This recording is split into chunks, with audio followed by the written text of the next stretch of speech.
algo que o Senhor vem ministrando desde então no meu coração. Quem puder, abre a Bíblia em Apocalipse 2, a partir do versículo 2, a partir do versículo 1, até o versículo 7. É uma passagem bem conhecida também, a primeira carta, né, às igrejas da Ásia, né, então é a carta de Éfeso. É uma passagem bastante conhecida e eu creio que para nós este texto fala do que nós precisamos para este momento aqui como igreja. A palavra do Senhor diz o seguinte: ao anjo da igreja de Éfeso escreve: isso diz aquele que tem na mão direita as 7 estrelas e anda no meio de 7 candelabros de ouro. Falando aqui sobre as 7 manifestações do Espírito do Senhor. Conheço as tuas obras, o teu trabalho, a tua perseverança. Sei que não suporta os maus, não puseste à prova os que dizem apóstolos e não os são. E descobriste quem era mentiroso. Tens perseverança, e por causa do teu nome sofreste, mas não desfaleceste. Tenho, porém, contra ti que deixaste o teu primeiro amor. Lembra-te, pois, de onde caíste. Arrepende-te e pratique as primeiras obras. Se não te arrependertes, brevemente virei e te removerei do seu lugar, do teu candelabro. Se não se arrependertes. Tens, porém, a teu favor que odeia as obras de nicolaítas, as quais eu também odeio. Quem tem ouvidos, ouça o que o Espírito diz às igrejas. Ao que vencer, darei o direito de comer da árvore da vida, que está no paraíso de Deus. Este texto, para mim, tem martelado desde o momento que a pastora falou sobre essa palavra. Inclusive, hoje, conversando com a Janelise, Deus me lembrou de uma passagem de Hebreus 12, a qual eu também estava em dúvida. Qual que eu iria falar, se era Hebreus 12 ou se era Apocalipse 2. A qual falava que Deus estava abalando mais uma vez a terra, para deixar somente o que é abalável, somente aquilo que é inabalável. E eu creio que nós estamos passando por este tempo de realmente, primeiro, ter a estruturação daquilo que é de Deus e somente aquilo que está em Deus. E a segunda parte é que nós precisamos nos analisar para ver aonde nós deixamos as nossas antigas práticas. Quando ela falou sobre a paixão, de quando nós temos paixão sobre alguma coisa, nós não vemos nenhum defeito, que nós queremos simplesmente estar com mais tempo, de estar sempre junto. Aquilo me marcou, me martelou durante toda essa semana. Por quê? Porque nós precisamos voltar. Nós precisamos voltar como igreja, a lembrar de quem é o Senhor, daquilo que Ele fez por nós. Nós precisamos voltar a amar Ele. E isso faz o quê? Com que nós não tenhamos pesar, não tenhamos nenhuma dificuldade, nenhum empecilho que venha sobre as nossas vidas para deixar a gente de fazer qualquer coisa que ele falou. E se a gente analisar esse texto, quando fala sobre a igreja de Éfeso, quando João está escrevendo essa carta, sabe quais eram as manifestações que a igreja tinha? Era manifestação de poder, era manifestação de cura. Por quê? Porque a cidade de Éfeso era uma cidade onde tinha muito paganismo e xamanismo. Então a manifestação do Senhor deveria ser maior do que a manifestação dos demônios daquele local. Então, quando a igreja deixou de buscar essas manifestações, quem que ganhou força? O xamanismo e o paganismo. Por quê? Porque havia espírito de adivinhação também. As pessoas vão atrás de adivinhar o que elas têm para o futuro delas. Se nós deixarmos de fazer algo para Cristo, no local onde nós estamos estabelecidos, o que vai acontecer? Quem que vai ganhar força? Nós precisamos nos posicionar como filhos de Deus, no local onde estamos inseridos. E quando veio essa palavra, eu disse: Senhor, eu quero voltar a praticar tudo aquilo que eu já pratiquei. Eu quero te amar não somente da forma que eu te amei, mas com mais intensidade, porque se eu te amei de uma forma, eu preciso ir mais fundo em ti, então o meu amor precisa ser mais latente, as minhas ações precisam ser mais latentes. E por isso que nessa noite eu convido você a adorar ao Senhor de uma maneira que você nunca adorou antes, com um amor, com uma paixão, que nem foi falado domingo passado, que não existe, é uma paixão ainda mais forte sobre o Senhor. Porque aqui diz que foram perseverantes, e eu creio que esse é o DNA da nossa igreja. Com tudo que aconteceu, nós fomos perseverantes, mas nós deixamos o primeiro amor. Que nós possamos voltar a esse primeiro amor. Honrar ao Senhor, honrar o seu Espírito, a sua presença que habita em nós, de uma maneira sem igual. Por isso que eu gostaria de convidar vocês a se colocar de pé, orar conosco, para que nós possamos apresentar os nossos corpos como sacrifício, o nosso louvor como sacrifício de nossos lábios, como diz a palavra. Senhor, que nós possamos apresentar a Ti, Deus, como sacrifício, que nós possamos apresentar a nossa boca, ó Pai, santa, com os louvores, ó Pai, a Ti, com os sacrifícios dos nossos lábios. Senhor, nós queremos Te amar, nós queremos Te bendizer, nós queremos estar apaixonados por Ti mais uma vez. Nós queremos voltar, ó Pai, ao primeiro amor, voltar às práticas que nós tínhamos, Senhor. Senhor, nos ensina a examinar, ó Pai. Nos examine, ó Pai, e revela, Senhor, no que nós precisamos mudar. Porque a Tua palavra diz: lembre depois de onde caísse. Nós queremos lembrar, Senhor, e nos arrepender, ó Pai, para que nós possamos ter um amor puro, um amor genuíno, Senhor, sem mancha, sem nenhuma insensibilidade, Senhor, ao Teu Espírito. Mas nós queremos, Senhor, estar cheios de Ti, cheio da Tua presença, Senhor, para manifestar o Teu amor, para manifestar a Tua graça, para manifestar quem Tu és, ó Pai, Senhor. Senhor, venha nos iluminar, ó Pai. Venha mostrar o que nós estamos fazendo de errado, para que nós possamos corrigir. Senhor, nós pedimos, ó Pai, porque nós queremos ter, ó Pai, ser um sacrifício no Teu altar, um sacrifício santo, puro, agradável a Ti, Senhor.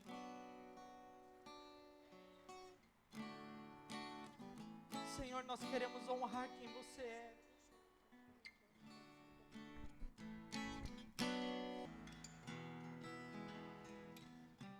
Boa noite, igreja. Nesse mesmo espírito de adoração, vamos nos preparar para o momento dos dízimos e das ofertas.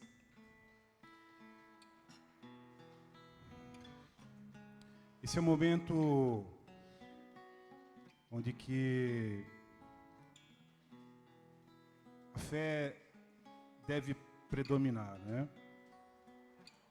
E eu não sei se você sabe, mas a comunidade Tudo em Cristo, ela é a comunidade que ela não tem empresário, que ela não tem alguém que a mantém de forma definitiva. E tudo o que existe aqui vem da fé de cada um de vocês, da minha, E nesse momento que possamos nos examinar, e não é para fazer nada que o seu coração não esteja falando para fazer, mas que você possa ter um compromisso, porque os desafios são grandes, a missão é grande, nós temos uma visão muito longa e temos muitas coisas para fazer. E contamos com o apoio de todos. E a gente fala que é fé, porque tudo que envolve, todos os momentos, né? O louvor, Emílio, Gabi, Estevão. Estou até agora com as pernas do agir do Espírito Santo sobre a minha, sobre as nossas vidas. Obrigado pela vida de vocês. Amém? Mas é um momento, além da fé, um momento de honra. O que diz? O que diz o verbo honrar? Significa distinguir, fazer diferença. É isso que o Deus espera de nós. Muito mais do que dízimos e ofertas. Ele espera que honremos. Amém? Que possamos, igreja, nos desprender de qualquer passado, de qualquer situação que ocorreu em nossas vidas, de qualquer palavra que ouvimos um dia que foi assim, foi assado, e que tenhamos a convicção que estamos ofertando na vida pro Senhor. Amém? Eu compartilho com vocês Provérbio 3, 9 ao 10. Honra o Senhor com os teus bens e com as primícias de toda a tua renda, e se encherão fartamente dos teus celeiros, e transbordarão de vinho os teus lagares. Eu vou pegar uma outra versão, uma versãozinha um pouquinho mais moderna.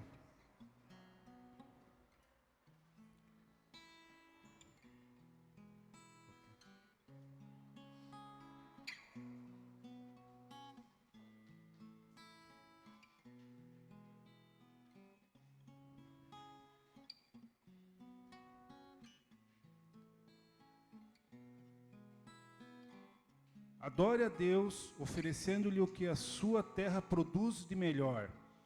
Faça isso, e os seus depósitos ficarão cheios de cereais, e você terá tanto vinho que não será capaz de armazenar. Amém? Eu creio nessa palavra, igreja. Amém? Vamos abençoar os nossos dízimos e as ofertas. Pode levantar a tua mão. Pai amado, obrigado por este momento, Pai.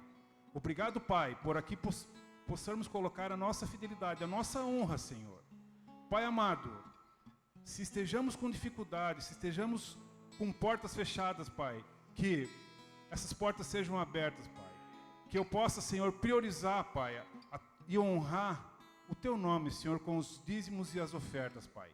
Assim como eu honro, Pai, com o mundo, Pai, como eu honro os impostos, o qual incide sobre minha folha de pagamento, sobre folha de funcionários, sobre as empresas, Senhor, que eu possa, Senhor, ter a compreensão e o espírito da importância que é honrar o Teu nome com os dízimos e oferta. Pai amado, abre portas, Senhor, cura, Senhor, aqueles que estão com dificuldade, Pai, tira enfermos de cama, Senhor.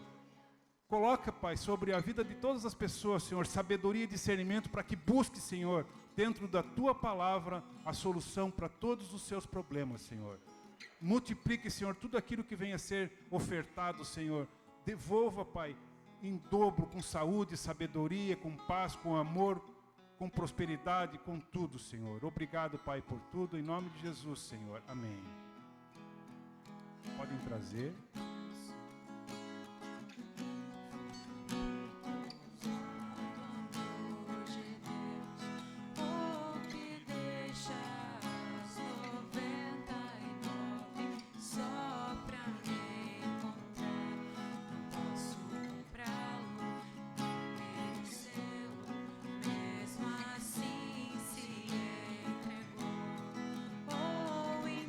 Impressionante, infinito.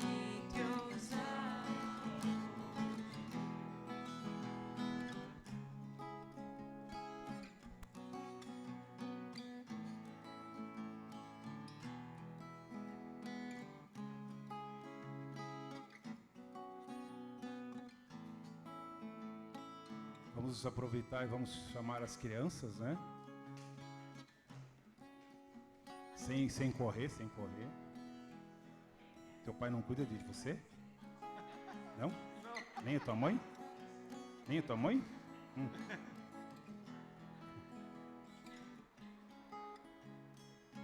Vamos fazer hoje quem é a prof? A Nana?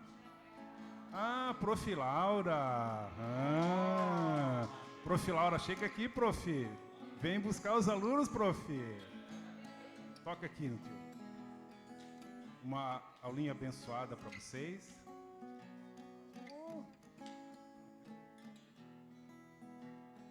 Vamos orar para elas. Pai amado, abençoa, Senhor, a vida de todas essas crianças, Pai. Abençoa a prof de hoje, a Laura, que ela tenha sabedoria e discernimento para conduzir os nossos anjinhos, Senhor. Abençoa a aulinha delas, a prof, a Nana, que também está de auxiliar hoje. Em nome de Jesus, Pai. Amém. Podem ir atrás da prof. Laura. Isso.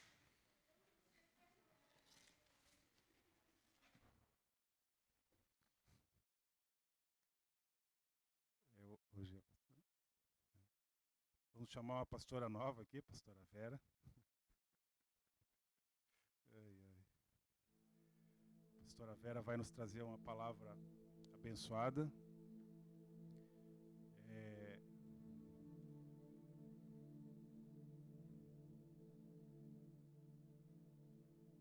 Vamos abençoar a vida dela, igreja. Pode levantar tua mão aí, querido. Pai amado, obrigado, Senhor, pela vida da pastora Vera, Pai. Ô Senhor, que os teus anjos, Senhor, que o teu Espírito toque, Pai. Que todas as palavras aqui entram em nossos corações, Senhor. Abram nossas mentes, Senhor. Quebre, Deus, tudo aquilo, Senhor, que não temos entendimento claro, Senhor. Quebra, Pai, todo espírito de confusão, todo mau entendimento, Senhor. Tudo o que de ruim, Pai. Traz amor sobre nossas vidas, sabedoria, discernimento, Senhor. Nos entrega, Pai, através da pastora Vera, um culto abençoado, Senhor. Em nome de Jesus, Pai, obrigado por tudo, Senhor. Amém, Pai. Amém.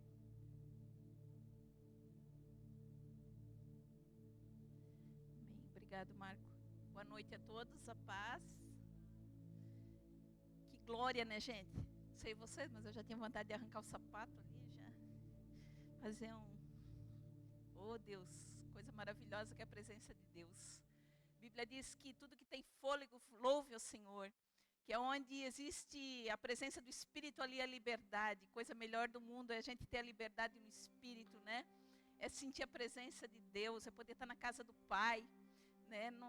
Nada se compara a isso. Não tem riqueza maior na nossa vida, né? Do que, eu sempre digo para Deus, Deus, o maior título, a maior honra é poder ser chamado de filho de Deus, né? Que coisa maravilhosa. E a gente ter liberdade hoje de estar aqui, né? Está aqui para cultuar junto e para ser edificado, para estar sempre melhorando, né? Para estar sendo edificado à medida de Cristo, né? Porque quanto mais nós somos parecidos com Ele, melhor nós vamos ficar. Amém? E hoje à noite eu intitulei essa mensagem de A Presença, né? Deus falou muito comigo a respeito disso, né? Que toda presença, ela gera uma sensação. Ou ela traz uma realidade. Cada um de nós aqui traz uma realidade quando nós chegamos a algum lugar, né? Porque desde a presença humana, né? Tem gente que quando aquela pessoa chega, você sabe que chega alegria, né? Tem gente que é assim, né? Que é bagunceiro, que é uma coisa assim, que tem assim algo especial da parte de Deus, e que quando aquela pessoa chega, ela coloca alegria no ambiente. Tem gente que, eu coloquei aqui, né, que é tranquilo, que tem paz, tem sempre a palavra certa. Então, às vezes, a gente já está esperando aquela pessoa para ela dar um conselho, né? Tem gente que a gente procura assim, poxa, quando eu preciso resolver alguma coisa, por quê? Porque aquela pessoa é ponderada, aquela pessoa tem sabedoria, né? Então, assim, cada um de nós emana alguma coisa em especial, né? Tem outros que, quando a pessoa chega, tu sabe que aquela pessoa gosta de fartura, gosta de abundância, tu sabe que ela nunca vai servir pouca coisa. Quando ela vem, ela traz sempre mais do que precisa, Não é assim? Cada pessoa tem uma característica.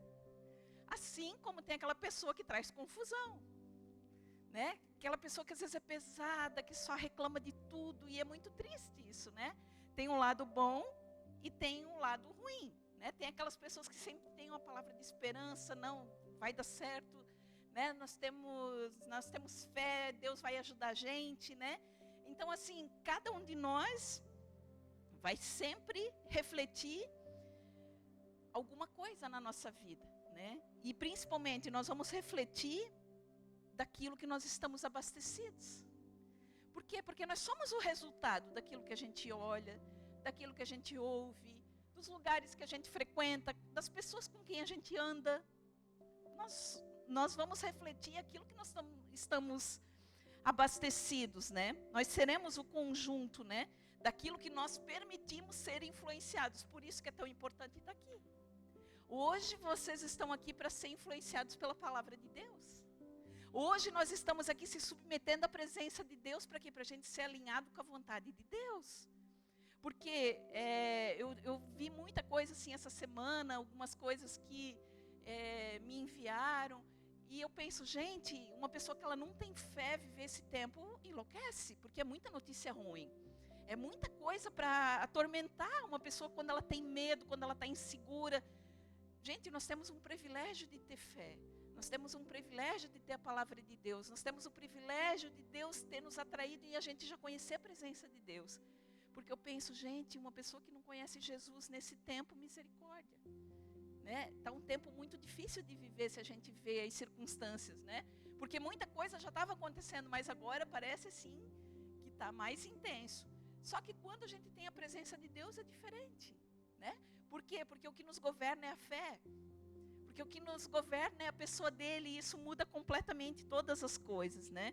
E nós não podemos ser influenciados assim tão fácil, né? Por tudo que está ao nosso redor. Porque uma pessoa, quando ela não tem fé, tudo que fala, ela acredita, ela cata, né? Encosta numa parede clara, ela já fica bege rápido, né? E quando nós temos a palavra de Deus, não, nós temos a verdade fundamentada. A gente muitas vezes recebe, né, a notícia ruim, mas lá dentro de nós sabemos o que a palavra de Deus fala. E a verdade combate toda mentira, né? Então, assim, nós podemos ter uma vida completamente diferente. Nós podemos estar vivendo um tempo difícil, completamente diferente. Eu creio que esse tempo é o tempo para estabelecer os filhos de Deus. Eu creio que esse é o tempo que Deus pode tirar do ímpio para dar para o justo.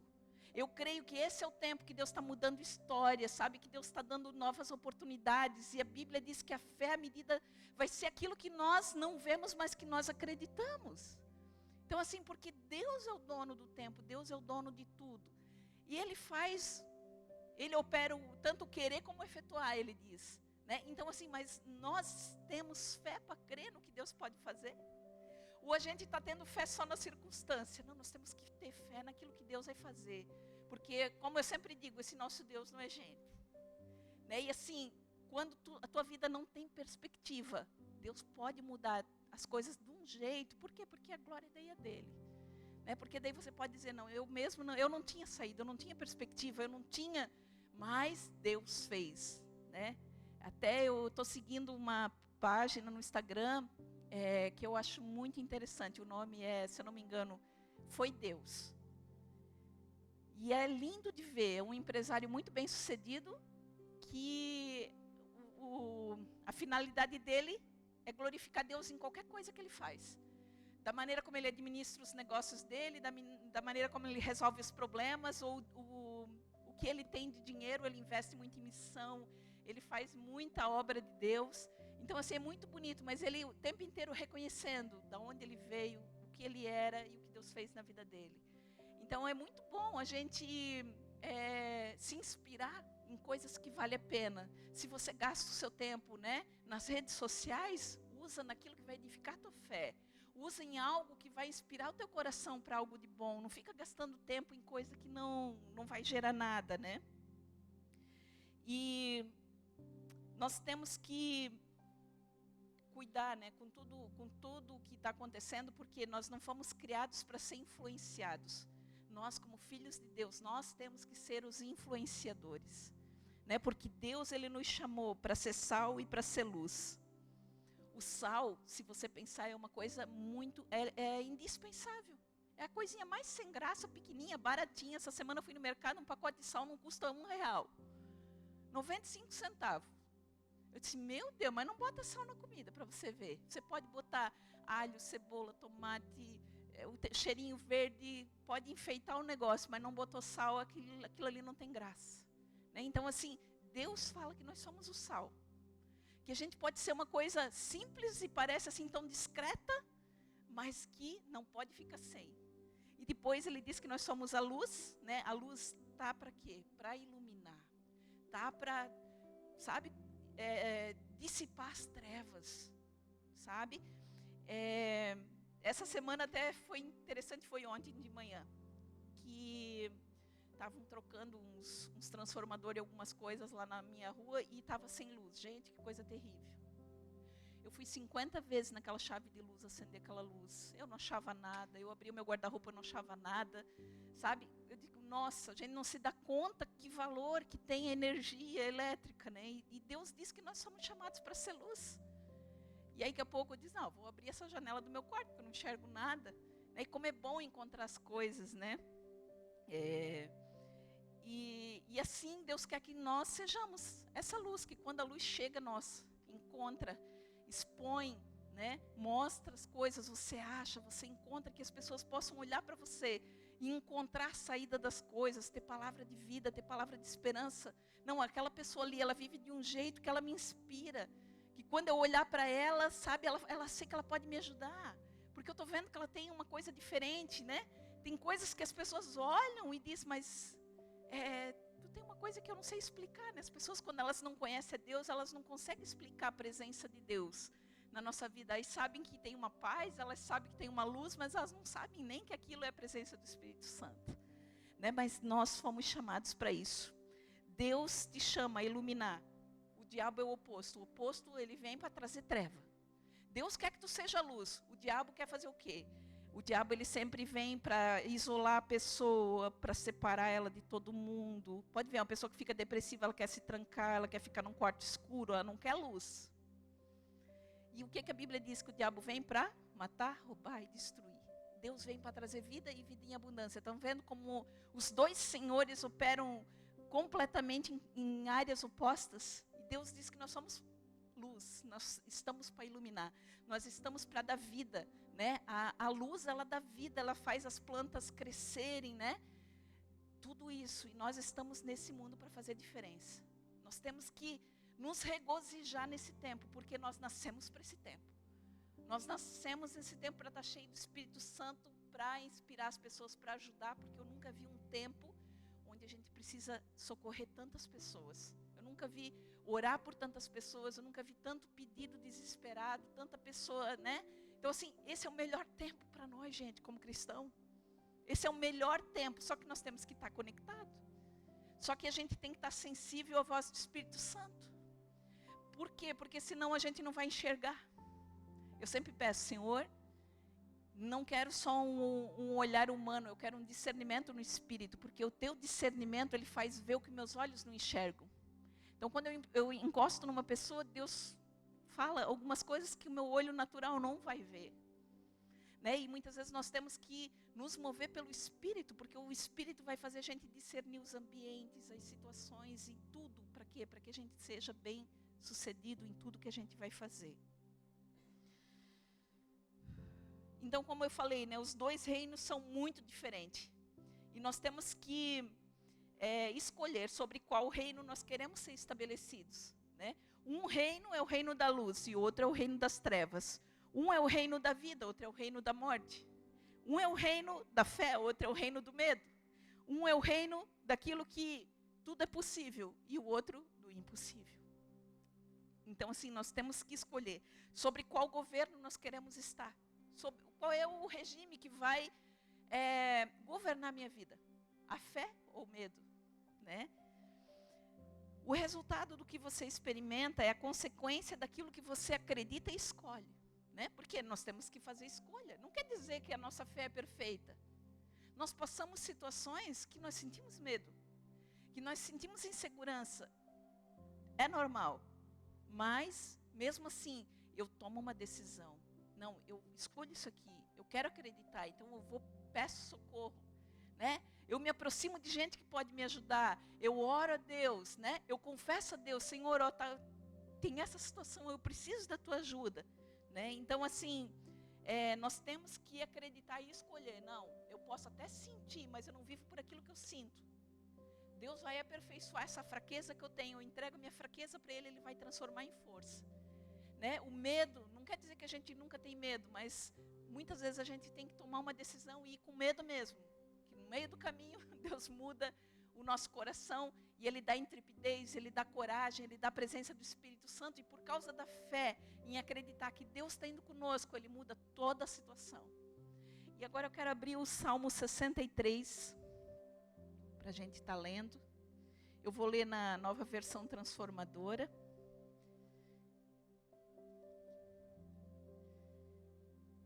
Era uma versão que eu já estava namorando um tempo e eu ganhei essa Bíblia, que eu amei. Salmo 63. Eu vou ler até do 1 ao 8. Diz assim: ó Deus, Tu és o meu Deus. Eu te busco de todo o coração. A minha alma tem sede de Ti. Todo o meu corpo anseia por Ti nessa terra seca, exausta e sem água. Eu te vi em Teu santuário e contemplei o Teu poder e a Tua glória. Teu amor é melhor que a própria vida. Com os meus lábios eu te louvarei. Sim, eu te louvarei enquanto eu viver. A Ti em oração levantarei as mãos. Tu me satisfazes mais do que um rico banquete. Com cânticos de alegria eu te louvarei. Quando eu me deito, eu fico acordado pensando em Ti, meditando a Teu respeito a noite inteira. Pois Tu és o meu auxílio. À sombra das Tuas asas eu canto de alegria. Minha alma se apega a Ti, a Tua forte mão direita me sustenta. Olha que linda. Eu amo esse salmo. Eu tenho testemunho desse salmo, né? E para mim ele é tão maravilhoso, mas essa versão dessa semana assim trouxe um versículo assim que às vezes é uma palavra, né, que toca tão fundo a gente, não é assim? Às vezes é duas frases, né, de um versículo do outro, e aquilo fica martelando na gente a semana inteira. Por quê? Porque Deus quer que a gente preste atenção e quer que a gente cresça naquilo ali, né? E no versículo 1 ele começa dizendo, né, ó Deus, Tu és o meu Deus. Isso é uma afirmação, né? O que a gente está falando? É uma decisão daquilo que a gente acredita, né? Tu és o meu Deus. Ele está dizendo, ele está fazendo uma escolha. Tu és o meu Deus. Depois ele diz, eu te busco de todo o coração, né? Como ele diz aqui, ó, Tu és o meu Deus. Muitas vezes nós temos que ver quem é que está sendo o nosso Deus. Porque o nosso Deus é aquilo que nos governa, e às vezes o que pode estar te governando, né? Às vezes as coisas do mundo podem estar governando, né? Às vezes, né, a pessoa deixa que um cônjuge governe, é o Deus da pessoa. Às vezes é o trabalho da pessoa que é o Deus dela, às vezes é o dinheiro. São tantas situações que podem ser o Deus de uma pessoa. O Deus, né, de uma pessoa é aquilo que te governa, aquilo que é mais importante para você. E aqui ele diz, Tu és o meu Deus. E depois ele diz, eu te busco de todo o coração. Isso demanda uma ação, né? Uma decisão de buscar o Senhor. E quando ele diz, eu te busco de todo, aqui ele está falando, aqui existe uma intensidade da busca dele. Porque tem muita gente que vai até a presença de Deus, mas muito superficial. E aqui ele diz, eu te busco de todo o meu coração. Aqui ele está falando, né, de uma ação, de uma entrega, de uma intensidade muito grande. E na hora eu lembrei muito da parábola das sementes. Porque a parábola das sementes, ela fala de uma intensidade de cada tipo de semente. E Jesus explicou cada uma delas. A parábola das sementes, né? Existiu um tipo de semente que caiu nas pedras. E esse tipo de semente, de busca, é aquela muito artificial, que não tem raiz. Então, ela até brota rapidinho, mas como ela não tem raiz, daqui a pouco ela morre e seca muito rápido também. né? Então tem gente que é muito rasa. Tem gente que não se aprofunda e como não tem raiz, ela morre rápido, né?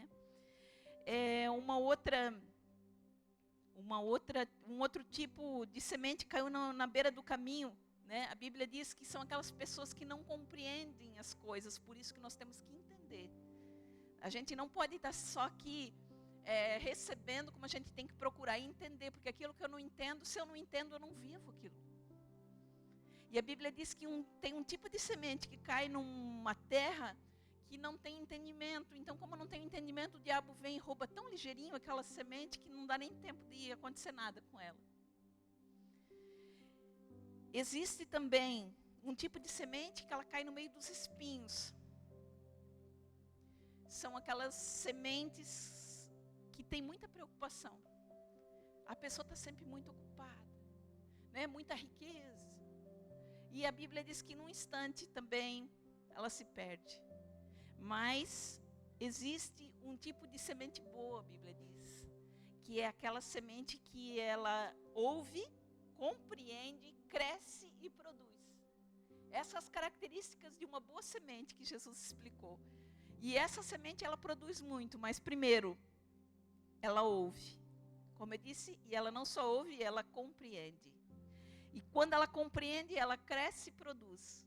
Então, existe uma expectativa comigo e com você a respeito da gente estar aqui. Nós não estamos aqui só para esquentar uma cadeira. Deus tem uma expectativa com a nossa vida. Ele espera que a gente produza, que a gente cresça. Ele espera que a gente produza alguma coisa com isso que nós estamos ouvindo aqui. Por quê? Porque Ele colocou muita coisa dentro de nós. E se nós estamos aqui, é porque nós estamos aqui para ser ativados pelo Espírito Santo naquele talento, naquele dom, em tudo aquilo que Deus colocou dentro de nós, né? Deus, Ele espera, porque senão Jesus não teria explicado essa parábola. Ele está dizendo, olha, tem todos esses tipos de pessoa. Existem pessoas rasas, existem pessoas que não se aprofundam, existem pessoas que estão sempre ocupadas demais para Deus. Existem pessoas que não têm profundidade, mas existem as coisas boas também. Existem aquelas que querem escutar, que querem compreender, que querem praticar, que querem produzir, que querem crescer. E elas vão dar muito fruto. Mas olha o número de porcentagem nas sementes, né? Qual é o número que produz? Né? Acho que é 25% aí, né? Então, assim, e não é isso que a gente olha, assim, sempre são poucas pessoas, né, que se disponibilizam realmente a levar o reino de Deus, a propagar o reino de Deus, a ser um instrumento de Deus, aonde você está estabelecido, né? E isso é maravilhoso, né? Deus, Ele tem uma expectativa a nosso respeito. Depois Ele diz aqui, minha alma tem sede de ti, todo o meu corpo anseia por ti nessa terra seca e sem água. Aqui está falando de uma necessidade, né? Indispensável, porque a água é indispensável para a terra. Se a terra não recebe água, ela nunca vai produzir nada. E aqui o salmista está falando, olha, a minha alma tem tanta sede de ti como uma terra, né? Como uma terra seca e sem água. Quer dizer, eu tenho um desespero pela tua presença. Eu espero receber o que tu queres, né? O que tu queres derramar sobre mim. Isso é tão lindo, né? Porque sem a presença dele, não existe, a gente não vai produzir nada. Não tem nada fora, né, da presença do Senhor.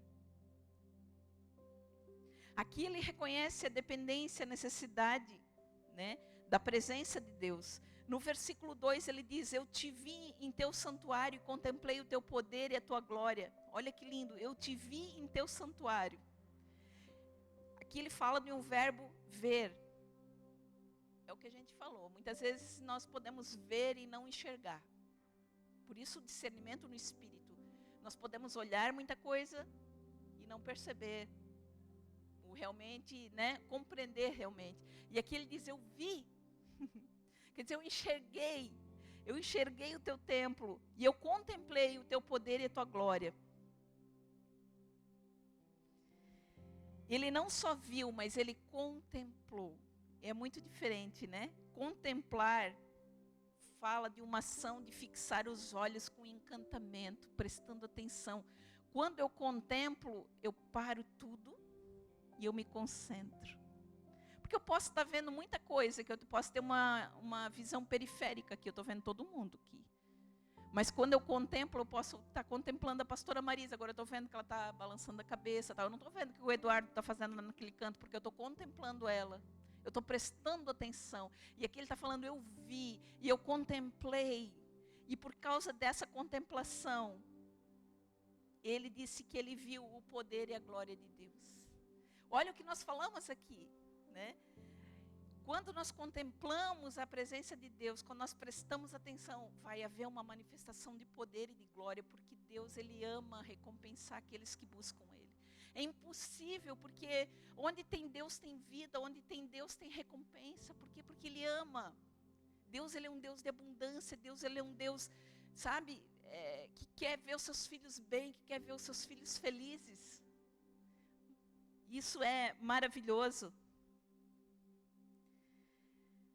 E aqui, né, fala que quando a pessoa faz do Senhor, né, o seu Deus, busca Ele de todo o coração, contempla, ele vai ver o poder e a glória de Deus.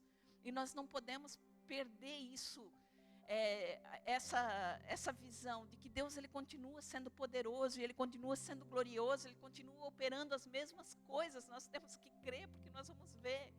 A Bíblia diz que Deus, Ele é o mesmo ontem, hoje, que será sempre, eternamente, Ele não muda. Mas nós temos que constantemente estar alimentando o nosso espírito para continuar crendo nessa verdade. No versículo 3 ele diz, teu amor é melhor que a própria vida, com os meus lábios eu te louvarei. Olha essa verdade, né? Teu amor é melhor do que a vida. Por quê? Porque a vida sem Deus, ela não tem razão. Né? Muitas pessoas estão aí, não falta nada para elas, e elas ainda têm vontade de morrer. Elas querem se suicidar. Por quê? Porque não tem uma razão, não encontraram o seu propósito. Então, muitas vezes não está faltando nada, mas elas não sabem o que é viver de verdade. E muitas vezes nós estamos aqui num processo de Deus, passando por coisas, cada um aí passando às vezes um processo, né, um de luto, um de enfermidade, um de dificuldade financeira, sei lá, tantas coisas. E no meio dos processos nós temos uma vida, nós temos uma alegria, porque nós sabemos que Deus está conosco, que Ele está produzindo algo na gente, sabe? Nós sabemos que tudo isso, né, não é o fim. Por quê? Porque nós temos esperança, porque nós temos fé, porque nós temos convicção de quem está com a gente, né? E depois ele diz, né? Com os meus lábios eu te louvarei.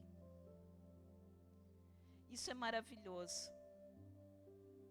Deus, Ele quer que os nossos lábios adorem, que os nossos lábios, da nossa boca saiam coisas boas.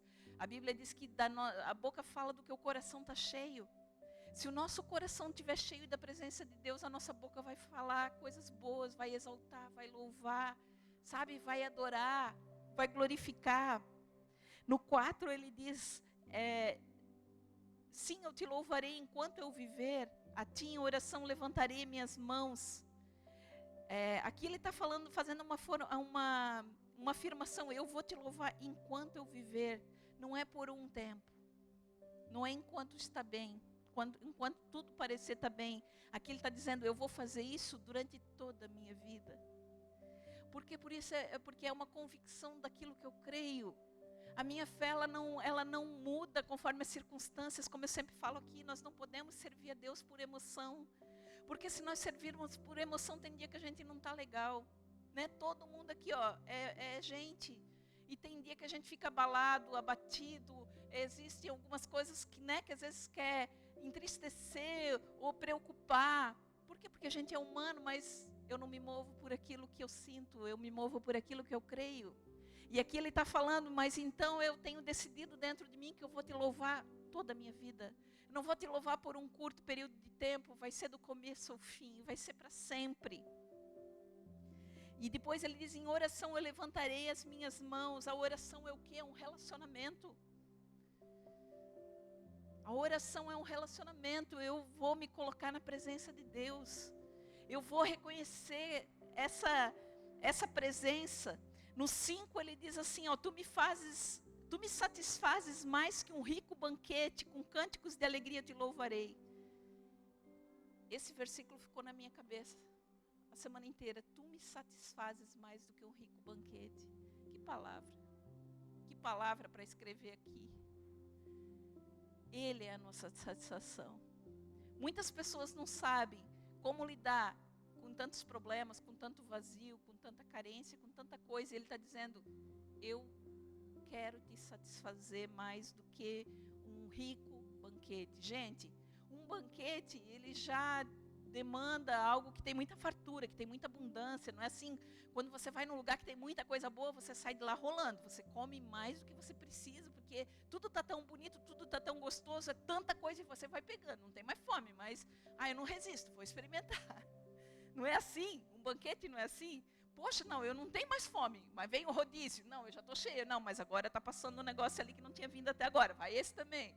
Né? Então, assim, aqui ele está dizendo, olha, eu te satisfaço mais do que um rico banquete. Se um banquete é bom, o de Deus é rico, é mais do que o rico.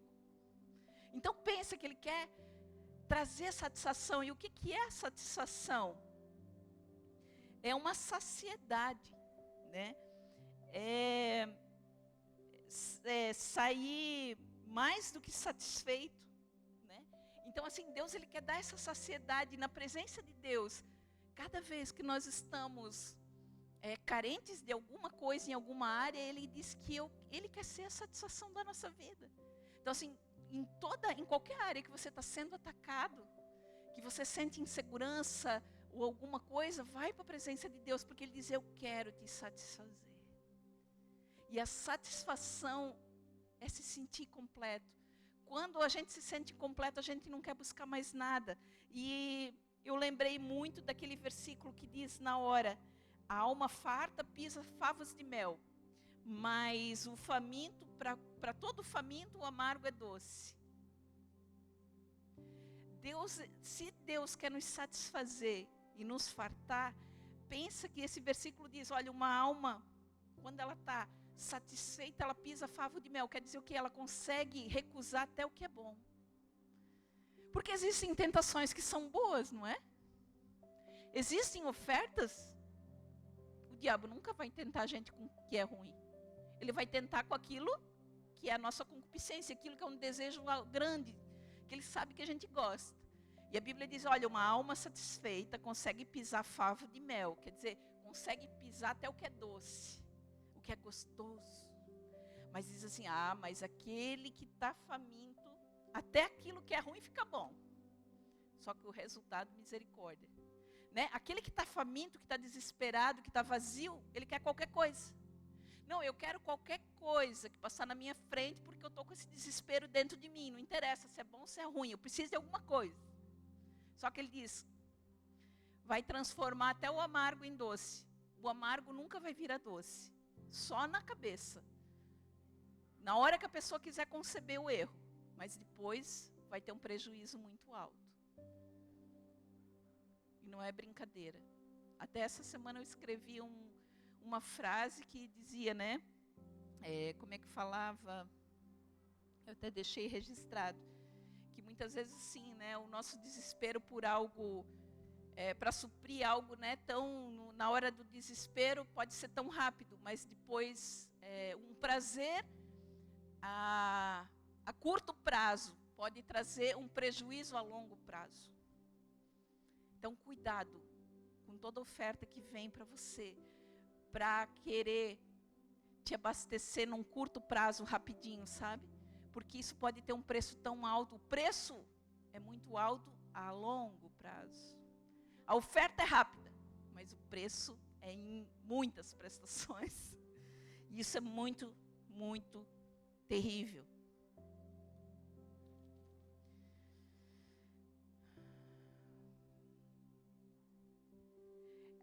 Depois ele diz aqui, com cânticos de alegria eu te louvarei, como nós falamos aqui, né? A saciedade dele em você fará tua boca entoar coisas agradáveis. As palavras ruins denotam um vazio de Deus, né? Porque a boca fala do que o coração está cheio. Se o coração não está cheio de Deus, vai falar de coisa ruim. E a vontade de Deus é que saia louvor, que tenha alegria na tua boca. No versículo 6, ele diz: quando eu me deito, eu fico acordado pensando em ti, meditando a teu respeito a noite toda. Aqui está falando, né, que ele te deixa, ele faz você transbordar, ele deixa você estupefato, atônito, de tanta grandeza, de tanta bondade, de tanta coisa. Não tem vezes assim, que às vezes a gente pensa, meu Deus, tem algumas coisas que eu olho e penso, há um tempo atrás, o desespero que eu tinha, que eu não sabia o que ia ser da minha vida, agora Deus está mudando a minha vida. Parece que isso nunca ia acontecer. Hoje eu achei tão lindo, uma pessoa colocou uma foto de algo que era um sonho, e aí colocou assim, há um tempo atrás isso era um sonho e agora virou realidade. Né? Eu não lembro bem a frase que colocou, mas como que dizer, essa realidade que eu estou vivendo agora foi um sonho que eu tive ali atrás. E eu achei isso tão lindo, e é verdade. Deus não quer que você pare de sonhar.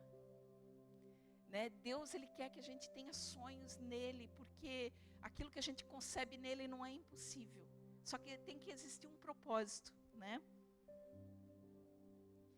No versículo 7 ele diz assim: pois tu és o meu auxílio, à sombra das tuas asas eu canto de alegria.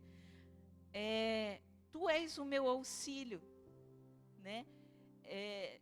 Quer dizer, aqui ele está colocando Deus como socorro, como o primeiro. Deus não é o step, né? Tem gente que Deus é só quando ninguém mais pode resolver. Já falou com todo mundo, já correu atrás de tudo. Agora não tem mais saída, então agora eu vou procurar Deus. Ai, só Deus. Não, Deus tem que ser o primeiro. Aqui ele diz, olha, Senhor, tu és o meu auxílio. E depois ele diz, à sombra das tuas asas eu canto de alegria. Para uma pessoa se sentir na sombra, a sombra é algo que está próximo. A sombra, ela só faz sombra próximo. Então, aqui está falando de uma pessoa que está bem perto, que busca Deus bem de perto. Né? E aqui ele diz, na sombra das tuas asas eu canto de alegria. Né? Alguém que tem proximidade, alguém que tem intimidade.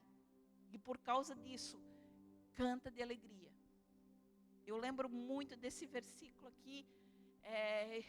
Eu ensinava para uma das minhas filhas recitar, porque ela tinha pavor de dentista. O dia que eu tinha que levar ela no dentista, o prédio inteiro sabia, porque ela gritava tanto que todo mundo ouvia. E eu trabalhei muito esse versículo, muito com ela, declarando e orando, e eu ia pelo caminho ensinando ela ia falando, até ela perder o medo de ir no dentista, quando ela era criança. Eu dizia, olha, Deus está te segurando a tua mão bem firme, né? E tal, até ela perder o medo. Então, assim, esse salmo, para mim, ele tem uma história, porque foi uma realidade de algo que Deus curou, né? De um pavor, de um medo. No versículo 8 ele diz aqui, ó, minha alma se apega a ti, a tua forte mão direita me sustenta. Se apegar é se agarrar, é ter dedicação constante e afetuosa. E depois ele diz, né, a minha alma, né? Por quê? Porque a nossa batalha é na nossa alma. A nossa batalha é os nossos sentimentos, é as nossas emoções. E aqui diz que é a alma que tem que se agarrar, porque é a nossa alma que tem que estar ali se convertendo todo dia, que tem que estar na presença de Deus, né? A tua forte mão me sustenta. Isso demanda que nós não estamos avulsos, nós não estamos sozinhos, nós não estamos perdidos, nós não estamos abandonados. Aqui ele diz, a tua forte mão me segura. Nós temos que ter essa convicção de que você pode não ter ninguém que te socorre. Você pode se sentir sozinho, abandonado, mas nunca por Deus. Aqui ele está dizendo, a tua forte mão me segura. Você tem que dizer para você mesmo, eu não estou sozinho. Eu nunca estou sozinho. Você não pode ter esse sentimento, porque agora você é um filho de Deus. Você não é um órfão. Ele quer segurar a tua mão. Ele quer te tomar pela mão. Ele quer te conduzir. E quando ele te conduz, você vai se sentir seguro e sustentado. A presença de Cristo, ela produz segurança. E quando você faz ele o primeiro da tua vida, ele te segura. E você vai ver o poder, vai ver a glória, vai ter satisfação, vai ser constante, vai estar seguro, abastecido, vai sair louvor da sua boca, adoração. Você vai estar amparado e sustentado. E tem um versículo que eu gostei muito, que foi no Salmo 65. o versículo do 9 ao 11, que eu acho muito lindo. Isso é uma das coisas que eu, muitas vezes, quando eu olho para a natureza, eu penso muito. Aqui diz assim, ó: cuidas da terra e regas, tornando-a rica e fértil. O rio de Deus tem muita água, proporciona fartura de cereais, porque assim o ordenaste. Encharcas o solo arado, dissolves os torrões e nivelas os sulcos. Amoleces a terra com chuva e abençoas as suas plantações. Coroas o ano com boas colheitas e as tuas pegadas deixam um rastro de fartura. Muitas vezes quando eu olho para a natureza, eu penso assim, meu Deus, como Deus ele é tremendo, né? Às vezes eu olho para o meu jardim e eu penso, nossa, a Vera, posso até deixar de molhar as plantas que estão debaixo do meu telhado, na minha floreira, e deixá-las morrer. Deus nunca. Tudo que eu olho, a grama está sempre verde, o que está, né, como dizer assim, sob a responsabilidade dele, sempre vem a chuva no tempo certo, né? Aqui ele está dizendo, ele molha a terra, tudo, né, produz. Eu penso, isso eu olho, quando eu olho para a natureza, eu penso, como Deus ele é maravilhoso, né? A gente não fica preocupado, não, que não vai vir chuva, que vai morrer tudo as plantas aí que a gente passa, não, porque Deus ele sempre faz a parte dele. Mas o 11 que me chama a atenção aqui, o final. As tuas pegadas deixam um rastro de fartura. Isso aqui ficou no meu coração. Nessa versão aqui eu achei isso fantástico. Para deixar pegada é alguém que passou por ali. Está falando de uma presença. E nós temos que entender que a presença de Deus na nossa vida, ela vai deixar fartura. Se está faltando alguma coisa na tua vida, convida Deus para vir ver o negócio. Porque ele diz que por onde passa as pegadas dele vai ficar um rastro de fartura.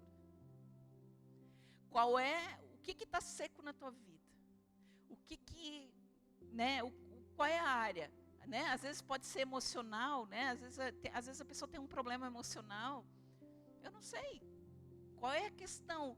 O que precisa? O que está escasso na tua vida que você precisa convidar Deus para olhar essa área? Porque se ele passar, eu te garanto que ele vai deixar um rastro de fartura. Porque a palavra dele, ele não mente. Tudo que ele promete é que ele cumpre. E nós temos que ter a mentalidade do que ele promete para a gente. O mundo pode dizer, não, o mundo está em crise, está difícil. Não, para quem é filho de Deus, Deus ele move as coisas, ele bota, ele tira, ele faz como ele quiser. Nós temos que acreditar. Ele diz, olha, as tuas pegadas deixam um rastro de fartura. Então eu tenho que convidar Deus, entra.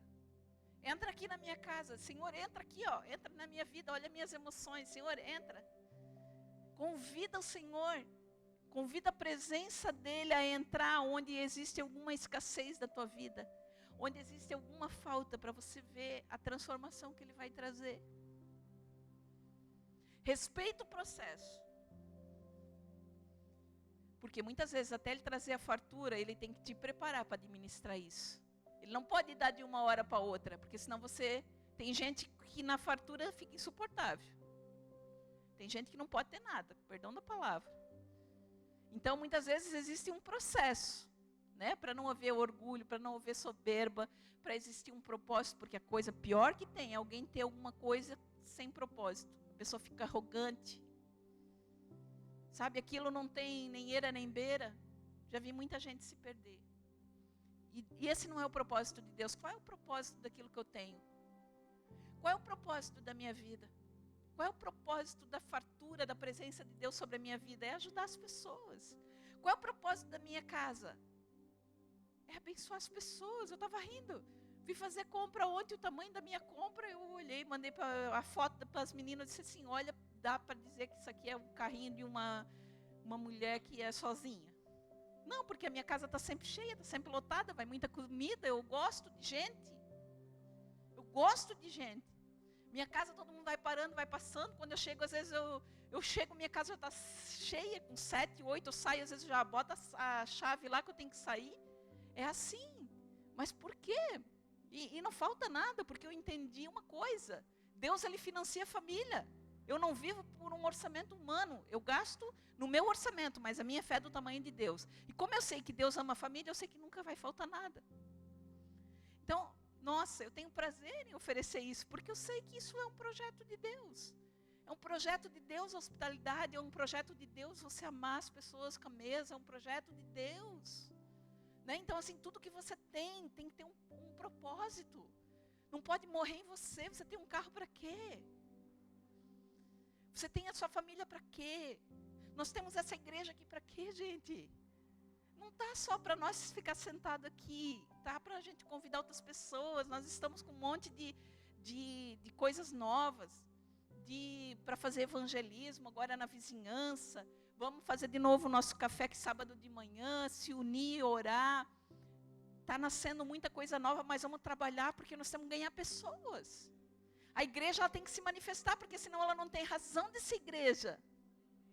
Né? Muita gente está esperando a nossa manifestação. A Bíblia diz que o mundo está numa ardente expectativa pela manifestação dos filhos de Deus. Deus espera uma manifestação da nossa parte. Sabe? Então, vamos lá. Vai acontecer. Nós vamos ver grandes coisas. Deus vai fazer muita coisa. Amém?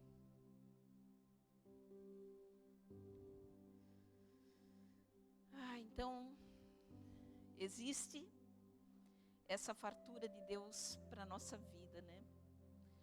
O tempo de migalha na nossa vida acabou. Ele quer nos fartar, Ele quer que tudo na nossa vida venha sobejar. Nós temos que ter essa mentalidade de filho de Deus, gente.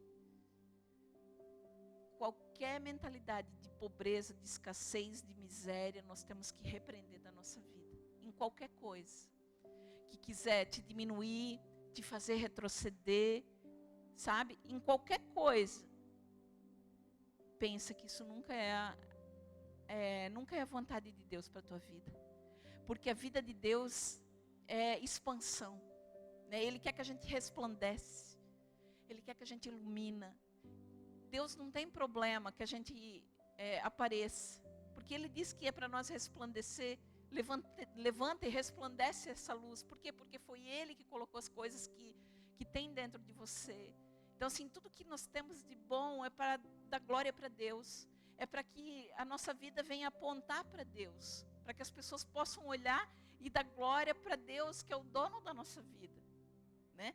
Por quê? Porque no que Deus ele é exaltado? Né? Quando as coisas realmente, né, são boas, vão bem. Deus quer que tudo vá bem na nossa vida, né?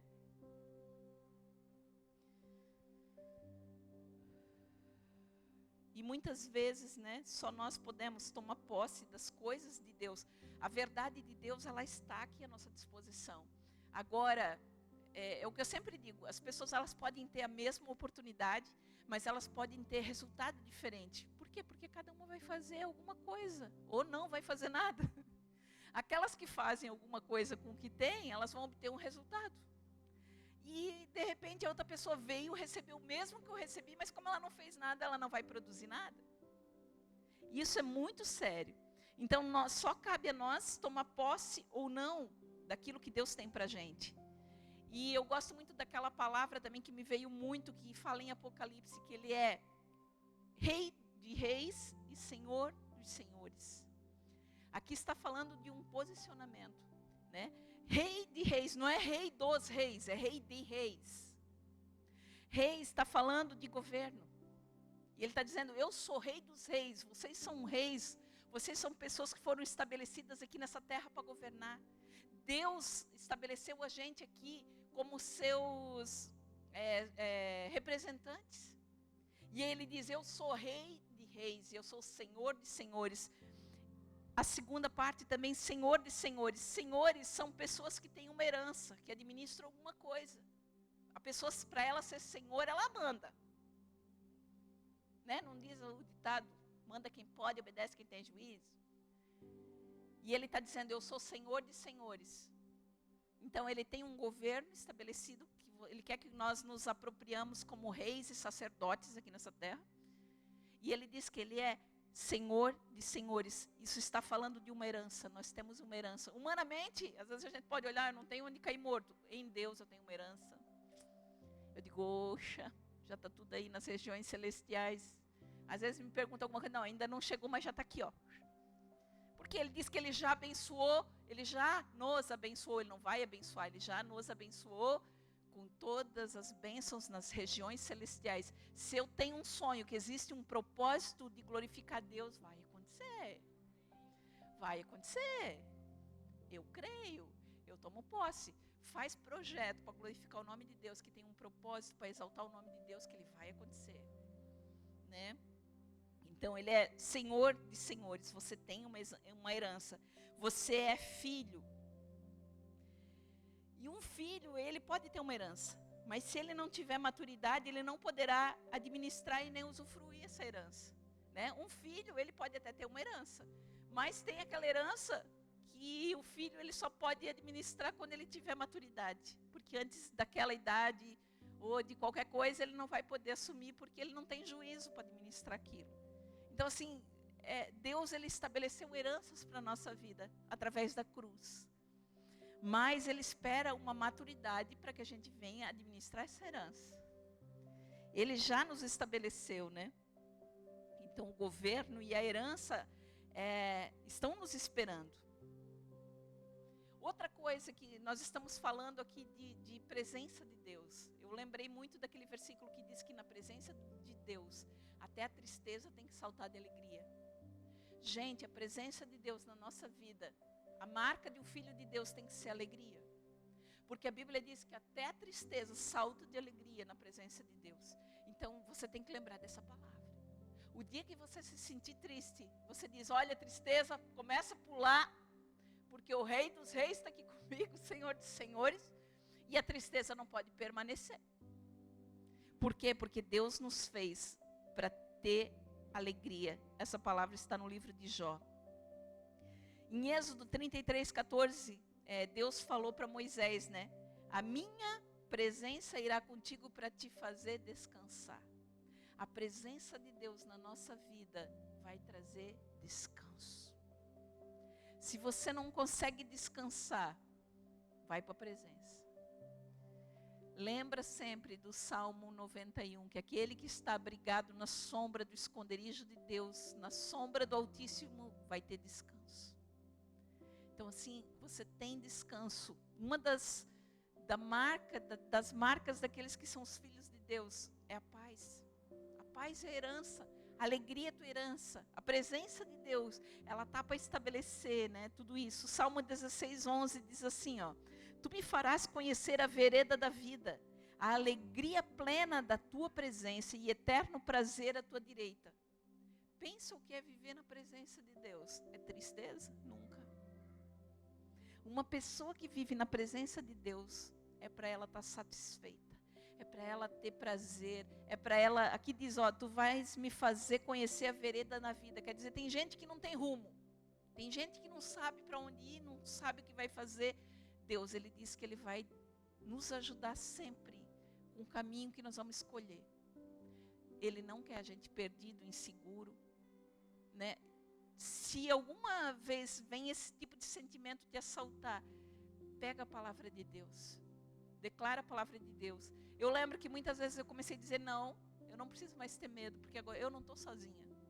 O Espírito Santo vai me dar sabedoria naquilo que eu preciso escolher, naquilo que eu preciso fazer, e eu não estou sozinha. Você tem que repreender as palavras que são mentirosas, os dardos inflamados que o maligno manda na nossa mente.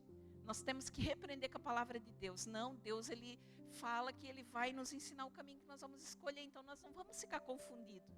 E se ele nos ajuda a escolher, nunca vai dar errado. Porque ele sabe segredos, ele sabe o que está escondido. Né? Então, assim, tudo que você vai fazer, dependa de Deus. Ó Deus, eu estou indo fazer aquilo lá. Eu estou fechando um negócio. Senhor, tu sabe o que está por trás. Tu sabe o que está escondido. Se é para trazer algum prejuízo, não deixa que aconteça. Né? Por quê? Porque ele sabe de todas as coisas. E aqui ele diz, né? Tu me vai fazer conhecer a vereda da vida, a alegria plena. Não é qualquer alegria. Aqui está dizendo a alegria plena. É uma coisa que é completa. Não é uma alegria por alguma coisinha. Não, é uma alegria plena. E depois ele diz, e eterno prazer à tua direita. Né? Tem gente que a gente vê que nunca está satisfeito com nada. Pode ter tudo e está sempre reclamando. E aqui ele diz, olha, na minha presença você vai ter eterno prazer. Deus quer que você sinta prazer, que você tenha gozo em viver essa vida. Ele diz que ele criou esse dia, né? Todo dia ele diz, esse é o dia que o Senhor fez, alegremos-nos e regozijemos-nos nele. Né? Todos os dias a gente tem que fazer essa declaração. Esse é o dia. Esse é o dia. Não é qualquer dia, esse é o dia que Deus fez para mim me regozijar e me alegrar nele. Então eu não vivo de qualquer jeito. Como eu sempre falo, eu já começo com uma mesa para mim, com um bom café, porque eu penso, esse é o dia, não é um dia, esse é o dia. Né? E é o dia que eu vou fazer o melhor que eu posso para qualquer pessoa que passar na minha vida, para qualquer pessoa que eu tenho que servir. A minha casa não é de qualquer jeito, eu não faço comida de qualquer jeito, eu não, sabe? Nada é relaxadamente, porque esse é o dia que Deus está dando para mim. E eu não vou passar aqui nessa terra de qualquer jeito. Eu não vou fazer as coisas de qualquer jeito. Né? Nós vamos deixar um legado, nós vamos deixar uma marca. Nós vamos fazer a diferença. Né? As pessoas têm que olhar e dizer, não, realmente. Né? Nós temos que fazer falta, nós temos que deixar saudade, porque senão misericórdia. Se ninguém sentir falta, se tu pode sair e entrar, virou um pé de alface, né? Não, Deus criou a gente para, né, ser importante, né, que você se importe, que você trabalhe, que você sirva, que você se envolva, né, que as pessoas te sintam de verdade, porque a pior coisa que tem é uma pessoa que está e não é nada. Está ali, mas não faz, não ajuda, não, né? Às vezes não é assim, tem casas que a casa está lotada de gente e as pessoas estão tudo avulsa. Ninguém sabe da vida de ninguém, ninguém ajuda ninguém, ninguém sabe o sonho de ninguém, ninguém colabora com nada. Então assim, como que está andando a nossa casa? Como que está andando as nossas, né, a nossa família? Eu sempre falo, né, eu ensino para minhas filhas, nós somos uma coisa só. Nós somos uma coisa só quando a gente não tiver nada, nós vamos ser uma coisa só quando nós tiver tudo. Né? Aqui não tem frescura, não tem uma coisa, tem uma dificuldade, o outro pode ajudar. Ajuda, depois talvez outro momento vai ser outro que vai poder ajudar. E a gente vai se ajudando enquanto as coisas estão difíceis. Mas um dia nós vamos estar sobre a fartura e nós vamos estar unidos também. Por quê? Porque se não está unido na dificuldade, não vai estar unido quando as coisas estão boas também. Então assim, nossa, como é que nós estamos conduzindo nossos relacionamentos? A gente realmente se importa? A gente realmente faz parte das coisas, né? Daquilo que Deus nos dá condição, né? Salmo 89:15. Como é feliz o povo que aprendeu a aclamar-te, Senhor, e que anda na luz da tua presença. Deus está falando aqui, ó, como é feliz. Ele está fazendo uma afirmação. É muito feliz esse povo que sabe adorar a Deus. É muito feliz esse povo que resolveu aclamar a Deus e que anda na luz da tua presença. É uma afirmação. A realidade de Deus, da presença de Deus, veio para que a gente que a gente venha ser pessoas completas, pessoas felizes, pessoas satisfeitas. Deus, Ele quer satisfazer o desejo do teu coração. Deus, Ele quer te fazer andar com uma vida plena. Ele quer te dar direção. Você não está perdido, você não está abandonado, você não está sozinho. Você não é órfão, você tem uma herança. Ele quer estabelecer a vontade dEle, assim como nós falamos aqui. Ele é Rei de reis e Senhor de senhores. Mas você está disposto nessa noite a se apropriar do teu lugar como filho de Deus? Você está maduro o suficiente, está posicionado? Não, eu quero viver isso tudo. Eu sou um filho que pode receber uma herança, porque eu vou fazer a minha parte, eu vou tomar a minha responsabilidade. Eu nunca me esqueço de uma pergunta que uma vez o apóstolo Gustavo fez. Quando é que a gente pode considerar um filho maduro? Quando ele paga a conta. Né? Não é assim, é muito engraçado. Às vezes, quando os filhos estão com a gente, eles não se importam se deixa o chuveiro ligado 2 horas, o ar-condicionado quando não tem ninguém, sai e deixa a televisão ligada. Mas daí, quando eles vão para a casa deles, mãe, a conta veio R$300. Meu Deus, eu digo, agora paga a conta, né? É engraçado, não é? É engraçado, por quê? Porque quando tu paga a conta, muda o sentimento. Então, assim, né, que a gente seja filho responsável, né? Assim, em todas as áreas. Poxa, eu sou um filho de Deus dentro da minha casa, como mulher.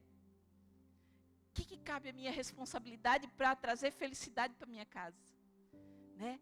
Como homem da casa, como sacerdote da minha casa, qual é o meu papel, o que eu preciso fazer como marido, o que eu preciso fazer como pai, né? O que eu preciso fazer como filho, né? Qual é a honra que eu preciso estabelecer, qual é o cuidado, né? O que eu preciso manifestar em tudo, né? O que eu manifesto nas minhas amizades, eu me importo, eu ligo, eu oro, né? São coisas tão pequenas, gente, nós temos que ser movidos pelo Espírito Santo de Deus, porque o Espírito Santo de Deus, ele faz coisas que não tem como dar errado. Essa semana eu fui fazer minha unha e a minha manicure disse, tu não sabe o que foi aquela mensagem que tu mandou para mim Dia das Mães. Que Dia das Mães eu levantei cedo, eu comecei a mandar um monte de mensagens particulares, áudio particulares. E aí ela disse, nossa, aquilo mudou o meu interior. Eu dei para o meu marido ouvir como eu precisava daquelas palavras. Eu quero te dizer que tem muita gente esperando pelas tuas palavras. Nós temos que dar palavras de vida para todas as pessoas que nós estamos conectados. Não é à toa, qualquer pessoa, eu oro muito, Senhor, todas as pessoas que estão conectadas comigo, tem que ser uma conexão de Deus para alguma coisa. Não está à toa na minha vida. É uma diarista, é uma pessoa que faz a mão, se você vai numa academia, um atendente do mercado, um atendente do açougue, o jardineiro. Não é à toa, nada, na minha vida, nada é inocente. Nenhuma pessoa que está ali é para passar assim despercebido. Não, é para mim depositar a glória de Deus. E assim, aquilo que você semeia em Deus, ele volta tão multiplicado, gente. Parece que é muito quando você está dando, você não sabe que vai vir de volta. É maravilhoso. Né? E às vezes, o que eu digo, não faz esperando que seja retribuído. Faz porque você tem que fazer. Deus vai trazer o poder da tua semente. E às vezes não vai ser naquela pessoa que você está depositando, mas vai ser através de outra pessoa, mas vai vir. Amém? Vamos nos colocar de pé.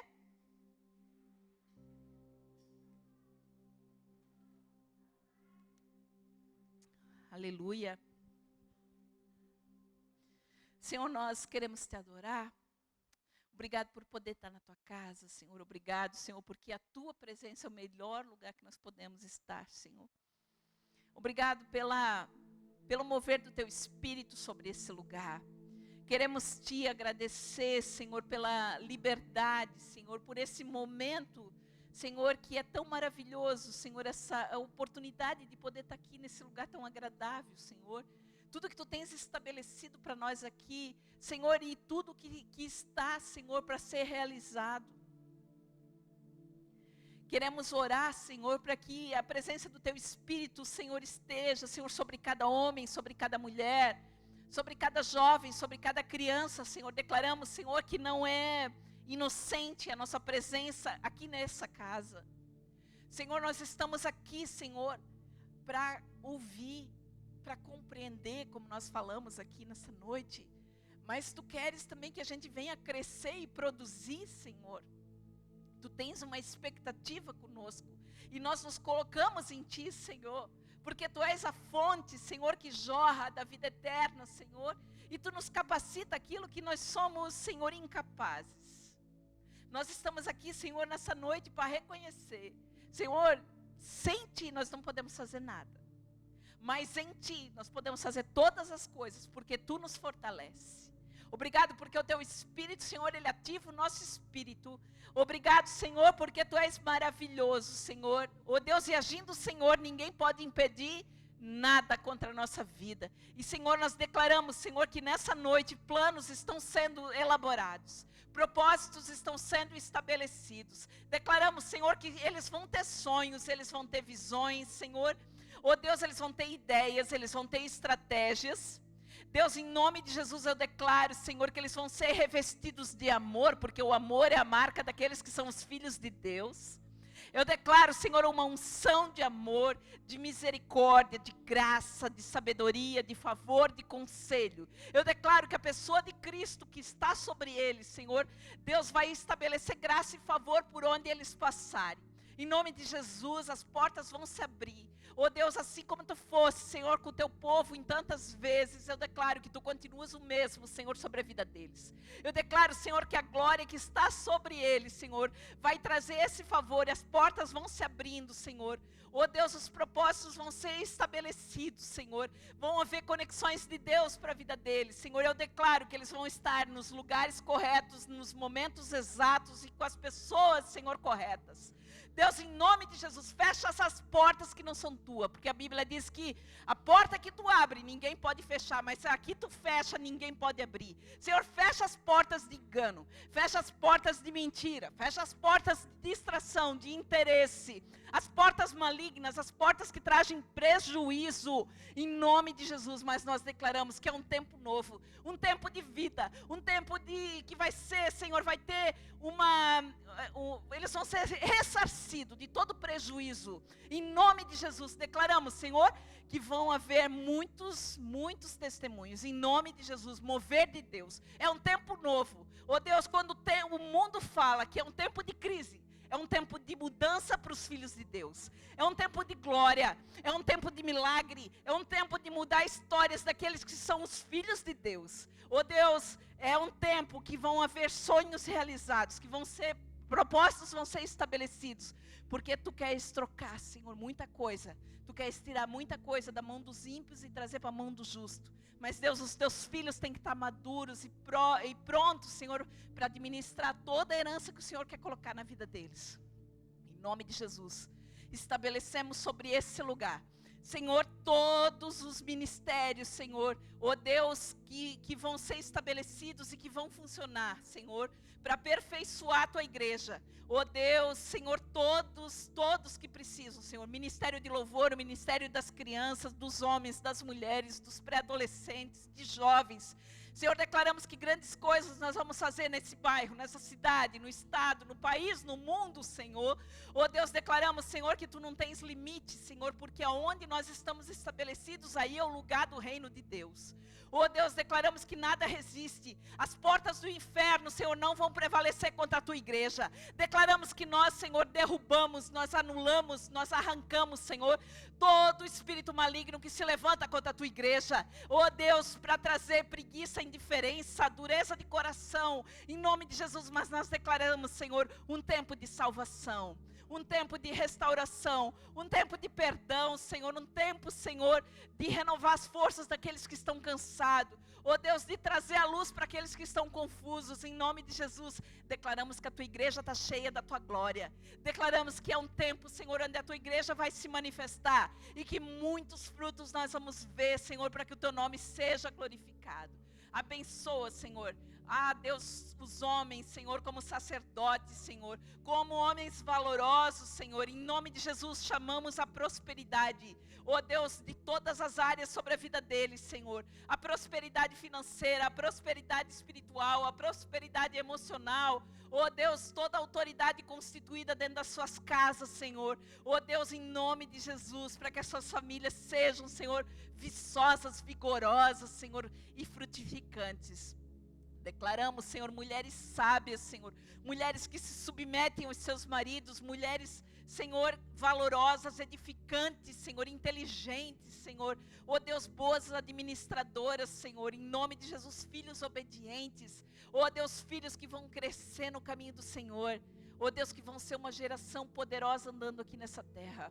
Senhor, em nome de Jesus, visita os nossos familiares, visita, Senhor, toda a nossa descendência, visita os nossos amigos, Senhor, visita os nossos vizinhos. Declaramos um tempo de salvação, um tempo para proclamar a tua graça, um tempo de pregar o teu evangelho e ganhar pessoas, Senhor, para o teu reino. Existem pessoas que estão esperando por nós.